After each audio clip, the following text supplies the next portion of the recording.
Hello，大家好，欢迎大家又来到以色列美角的频道。那我们现在又来到了苦路。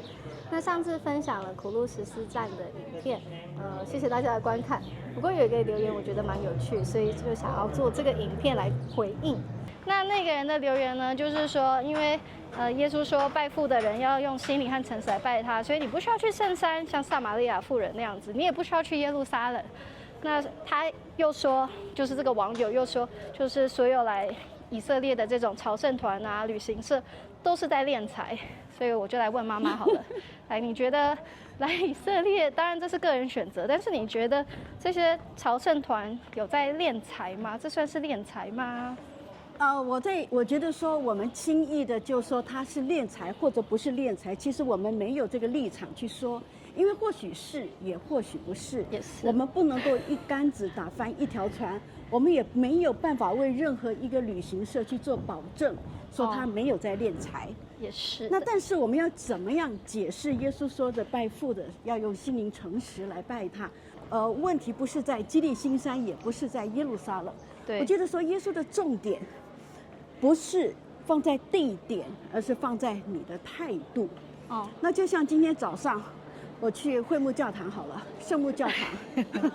对，圣母教堂。对，同时有天主教的、东正教的，然后那个有亚美尼亚东正教的，对，各式各样的，大家都在崇拜，每一个人都有自己很执着认为对的一个传统。那我觉得，如果我在当下问耶稣说，是亚美尼亚对的，还是天主教对的，还是谁对的？我觉得耶稣也会同样的说，重点是心灵和诚实的敬拜，不是谁对谁错的问题，不是哪一种仪式对，哪一种仪式错。所以耶稣不是在否定基利心山，也不是在否定耶路撒冷。耶稣的重点是在于你今天敬拜的态度是什么。所以我们不能够把耶稣这样子所讲的作为一种不需要，而是说你要看重的点是哪一个。不是不需要到基利心山，不需要去耶路撒冷。如果不需要，耶稣就是神在西乃山颁布的律法，以色列人要1年3次去朝见神。那就是代表有需要嘛。对，就是有需要。为什么有需要？因为神喜欢他的众儿女聚集在一处，然后一起欢庆。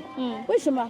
因为这是耶和华的节期，也就是耶和华神与他的百姓约会的日子。所以这是约会的地点。他是南方，他找了一个地点跟你说，这个时间我们来喝咖啡。女方也可以说我不要来，我为什么一定要去那里？我在远方的纪念你，我用心灵诚实来爱你就好了吗？我们用 Zoom 就好了。对，我们用 Zoom。不要花钱，不要。这个并不是不能够拘泥于文字，而是在于耶稣到底讲这句话的时候，他要我们重点放在哪里，轻哪一个，重哪一个，而不是否决哪一个。然后我觉得我常常会说，如果神有感动你来，那你就来，因为现在毕竟以色列在打仗啊，不是一个没有压力的地方。你听到那个防空警报的声音响，你还真的要跑嘞。所以我觉得这一直都是一个很个人的邀请。神真的，你觉得神有邀请你来，那你来，你会觉得很满足。那你没有这份邀请，当然可能会有人觉得没有说一定要去啊，那也确实没有一定要去。对，然后更没有一定要跟旅行社。对，没有错。我觉得说美角为什么一直有抛出影片来，就是说你可以个人来，你不一定要被别人讹诈。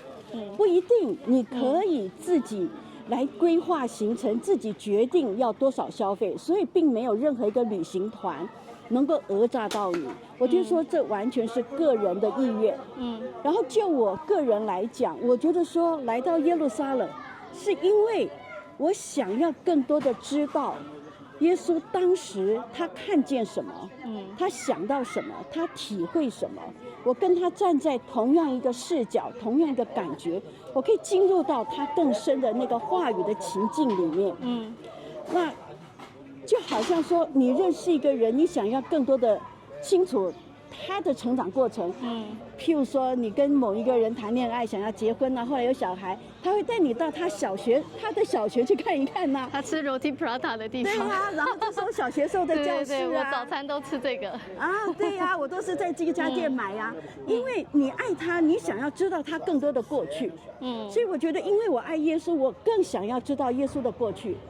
不想知道的人也是可以不想知道的，无所谓，没有错，个人的选择。那我在这块地上，当然我们可以想说，这个平面不是耶稣当初的平面了，但是有很多，譬如说橄榄山啊、加利利海啊、基利新山啊，有很多地方它跟过去是一样的。对，所以我觉得在这些地方，我们跟耶稣可以有更多的对谈，也可以让圣经在我们面前，它的剧情更立体化。对，所以我觉得是在于个人对于自己的跟神的关系，还有属灵经历上面，你有没有什么样的期待跟规划？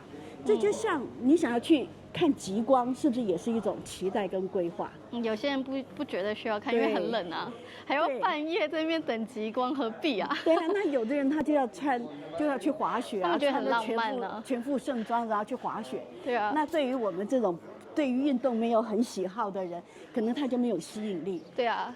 就对我来讲，看极光 OK， 滑雪再想一下，但是看雪景可以，攀岩我也不行。对啦，对啊，所以我觉得真的是很个人的一件事情。你要花这个钱到朝圣，还是你要花这个钱去滑雪，去做极限运动？那每个人真的是不一样。对，所以我觉得这跟商业模式，我觉得没有扯上绝对的关系，因为你有绝对的自由的选择。对，不要去被别人骗就好。对，并不是别人强迫你过来。而且我也觉得大部分朝圣团，就据我知道，也没有说在敛财啦。对，就是每个人都有自己的选择啦。因为每个到耶路撒冷来的人都有他们各自不一样的目的。我觉得在出发之前，先想清楚自己要什么，想寻求什么，获得什么，经历什么。对。然后，如果你平安，那就享受这个旅程。对。如果觉得它是多余的，那我觉得那就可以选择世界任何一个地方，也都是很好的。对，那如果要来的话，可以看之前我跟妈妈拍的那一集，基督徒标有的粉红泡泡，可以点那边。好。OK， 那就这样子了，大家拜拜。